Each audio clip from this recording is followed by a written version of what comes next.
आज मैं सभी पतियों को रिक्वेस्ट करूंगा कि ये पत्नियों को वीडियो ना दिखाएं, नहीं तो बहुत वाट लगेगी।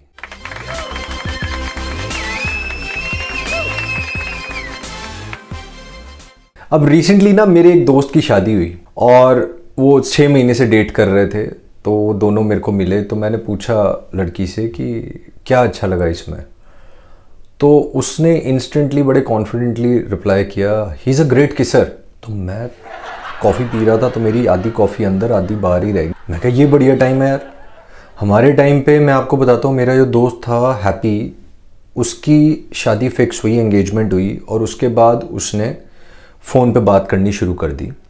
और एक दिन फ़ोन पे बात करते हुए उसने बाय कहते हुए किस कर दी। उसने ये किस करके फ़ोन रखा और आधे घंटे के अंदर पूरे गली मोहल्ले शहर तक बात पहुंच गई कि लड़के ने लड़की को किस कर दिया। ये तो हैप्पी के साथ हुआ। अब मेरा दूसरा दोस्त सुखी, उसके साथ क्या हुआ वो मैं बताता हूँ। अब सुखी की शादी फिक्स हुई और वो ऑफिस में काम करता था तो रात को 9-10 बज जाते थे आने में। तो उसकी एंगेजमेंट हो चुकी थी तो उसने एक दिन क्या किया, रात को 11 बजे अपने बीवी के मोबाइल पे फ़ोन किया। अब लड़की वालों के घर 10 बजे के बाद सब सो जाते थे तो पूरा सन्नाटा था, अंधेरा था। उसमें उस लड़की का फ़ोन बजा।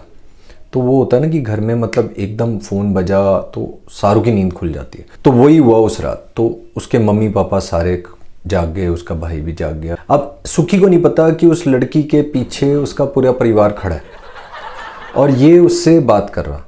बस तेरी याद आ रही थी तो मैंने फ़ोन कर लिया। तो उसने कहा हाँ हम बाद में बात करते हैं। तो उसने कहा नहीं बस तू रेस्ट कर ले, मेरे को तो बस तेरे को ना सोने से पहले आई लव यू बोलना है। तो वो ये आई लव यू जो उसने बोला, तो वो क्या होता है जब एकदम सन्नाटा होता है ना तो फ़ोन में से नॉर्मल आवाज़ भी स्पीकर की तरह बाहर आती है। तो पीछे मम्मी पापा सबने ये सुन लिया और वो सारी रात टेंशन में रहे कि यार लड़का रात को फ़ोन कर रहा है, ये तो बड़ा खिला खिलाया लड़का लग रहा है, ठीक कर रहे हैं ना हम अपनी बेटी के लिए। तो ऐसी बातें हो रही। अब गुरु जो मेरा तीसरा दोस्त था उसके साथ भी अलग ही केस हो गया। तो उसकी एंगेजमेंट जब हुई तो उसने एक मूवी का प्लान बनाया थिएटर में। तो वो थिएटर में गए, मूवी चल रही तो उसने अपनी बीवी जो होने वाली थी उसके हाथ पे हाथ रख दिया। तो उसने अभी हाथ रखा ही तो ये रोने लग गई। तो आसपास के जो बंदे थे उन्होंने कहा मैडम क्या हो गया। तो गुरु डर गया। गुरु को लगा ये सब पीटेंगे। तो गुरु ना पता नहीं क्या हुआ वो भागने लग गया। तेरी अपनी होने वाली बीवी है, पर वो भागने लग गया डर के। और सारों ने बोल दिया थिएटर में अरे पकड़ो पकड़ो, लड़की छिड़के भाग रहा। और वो जो थे भीड़ सी जम गई। उतनी देर में ये लड़की आ गई। उसने कहा नहीं मेरा मंगेतर है, इसको आप कुछ ना कहो। अच्छा, वीडियो का अगर ये पार्ट अच्छा लगा हो तो लाइक दबा दो यार। मेरे साथ क्या हुआ उसको बताने से पहले मैं आपको बताऊं कि जब मैं बैंकर बना तो ये बैंकर ही नहीं हर ऑफिस की कहानी है कि आप जब भी कहीं नए ऑफिस में जाते हो ना तो पहले 2 महीने तक बड़ा ही रिस्पेक्टफुल माहौल होता है। Sonia ma'am, Chandrashekhar sir please ये दे देंगे, आप वो कर देंगे। तो ये प्लीज़ आप जी मैम सर ये सब बहुत चलता है 2-1 महीने। 3 महीने में ना ये आगे वाले मैम सर आप ये ख़त्म होते हैं और नाम पे बात आ जाती है कि सोनिया ये कर देना, चंद्रशेखर ये कर देना।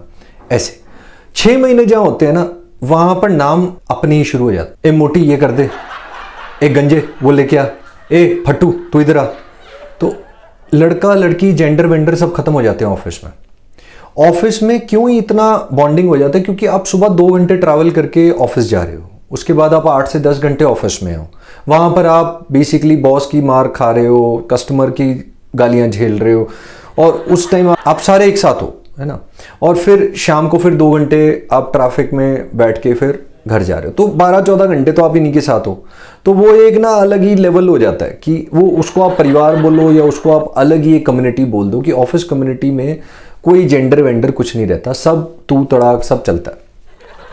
तो ऐसे मेरे ऑफिस में माहौल था। अब मेरी नई नई शादी हुई तो हमारे ऑफिस में एक लड़की थी जिसकी बहन की शादी थी। तो उसने हमें इनवाइट किया। तो शादी के बाद सबसे पहले मैं बीवी को उसी फंक्शन में लेके गया। तो वहाँ पर जब हम गए तो बहुत ज़्यादा शोर शराबा था और डीजे चल रहा, ढोल चल रहा, तो मतलब सुनाई नहीं दे रहा था एक दूसरे की बात भी। तो वो जो लड़की जिसने हमें इनवाइट किया था उसने मुझे कुछ कहा तो मुझे कुछ समझ नहीं आया। तो वो मेरे एकदम कान के पास आके उसने मुझे बोला तो बीवी ये देख रही थी। तो वहाँ तो बीवी ने कुछ नहीं कहा, बट जब हम शादी अटेंड करके गाड़ी में वापस आ रहे थे तो बीवी ने बड़े पोलाइटली पूछा, कौन है ये लड़की? तो मैंने कहा कुलीग है वो, जिसकी बहन की शादी पर। तो फिर वो लिस्ट ऑफ क्वेरीज शुरू हुई और उस दिन से फिर वो जो होता है ना पति पत्नी, और वो मतलब बेसिकली शक और वहम जो बीवी के हैं वो फिर जो है ना हमें समझ आने लगे। और वो जैसे जैसे शादी आपकी आगे बढ़ती है तो ये बढ़ता ही जाता है, ये शक और वहम ना बड़ा ही होता जाता है। और फिर ये होता है कि आप जैसे किसी से फ़ोन पे बात कर रहे हो, मैं एक क्लाइंट से बात कर रहा हूँ और मैं yes ma'am it will be done, yeah no worries, yeah absolutely it will be done, no worries. तो आप बड़े रिस्पेक्टफुल प्यार से किसी से बात कर रहे हो, तो जैसी वो बात ख़त्म होगी आप फ़ोन काटोगे तो बीवी कहीं से आएगी और कहेगी कौन था, बड़े प्यार से बात कर रहे थे। तो अब कोई क्लाइंट था यार, अच्छा बड़े प्यार से बात करते हो क्लाइंट से, हमसे तो ना करिए ऐसी बात। अच्छा ये छोड़ो, एक दिन हम दोस्तों का कुछ फ़ोन पे हंसी मजाक चल रहा और हम फट हंस रहे, और जब फ़ोन हमने काटा तो बीवी आई, बड़ा हंस रहे थे आज, कौन था फ़ोन पे? तो मैंने कहा दोस्त थे यार सारे, हंस रहे थे। बड़ा दोस्तों के साथ हंस रहे हो, हमारे साथ तो ना हंसा। अच्छा ये जो वो वाला इनका शक होता है ना, ये धीरे धीरे इतना ज़्यादा बड़ा हो जाता है कि जो पति होती है ना बड़े डिसिप्लिन्ड हो जाते हैं कि यार ये जो सर्वे फॉर्म शुरू हो जाता है ना, ये शुरू ही ना हो, हम डिसिप्लिन्ड हो जाते हैं। अब इसका अमेजिंग एग्जाम्पल मैं आपको देता हूँ। मेरा दोस्त है नरेश पटेल, वो डेली 1:30 बजे दुनिया इधर की उधर हो जाए उसको घर पे जाके ही खाना खाना है। हम मुझे कई बार ही कहते हैं यार रुक जा, मतलब साथ खाते हैं आज, तो कहते नहीं बीवी ने खाना बनाया मैं घर जाके खाऊंगा। मतलब वो ऐसा टेरर है उसके अंदर, 1:30 बजे से 3 बजे वो घर पे ही खाना खाना है, वहीं रेस्ट करना है, बाकी कुछ नहीं। अच्छा कई बार ही ना ऐसे जब दोस्त सामने होते हैं तो उनको एडवाइस करने के लिए ना दूसरे पति बड़ा कॉन्फिडेंस दिखाते हैं। जैसे मेरा एक दूसरा दोस्त है राकेश, तो राकेश नरेश को एक दिन समझा रहा, अरे ऐसे नहीं डरते, इतना नहीं डरते। और उतनी देर में ना उसकी बीवी का फ़ोन आया, मैंने खाना दिया था पूरा खा लिया? तो उसने कहा हाँ खा लिया। कल भी कहा था खा लिए, खाया तो नहीं था, देख लो आज खाया कि नहीं। तो वो भाई वहाँ पर फिर क्वेरीज की लिस्ट में आ जाता है। तो भले पति कोई भी हो, ये वो के वहम में सब फंसे हुए हैं। अच्छा एक चीज़ मैं आपको बता दूं, ये वो के वहम में तो चलो फजूल में फंसते हैं हम, बट एक चीज़ है जिसमें गारंटीड पति झूठ बोलते हैं, और वो क्या है वो मैं आपको बताऊंगा अगले हफ्ते के एपिसोड पे।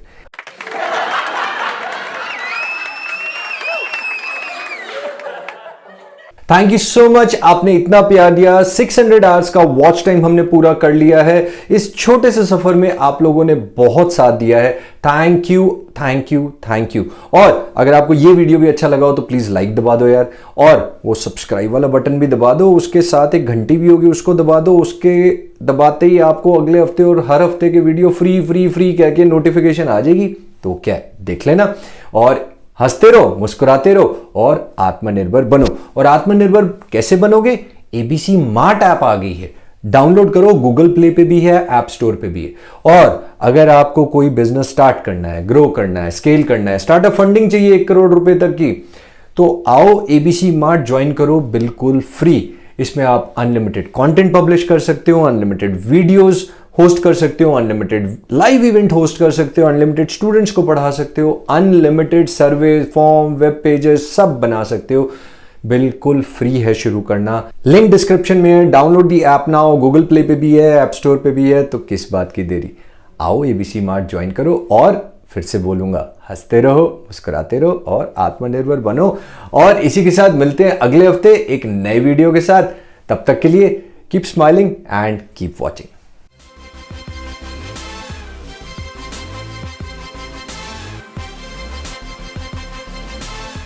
भले वहां का माहौल जो भी था, पर ये क्या कहते हैं उसे, तमन्ना, हाँ ठीक है।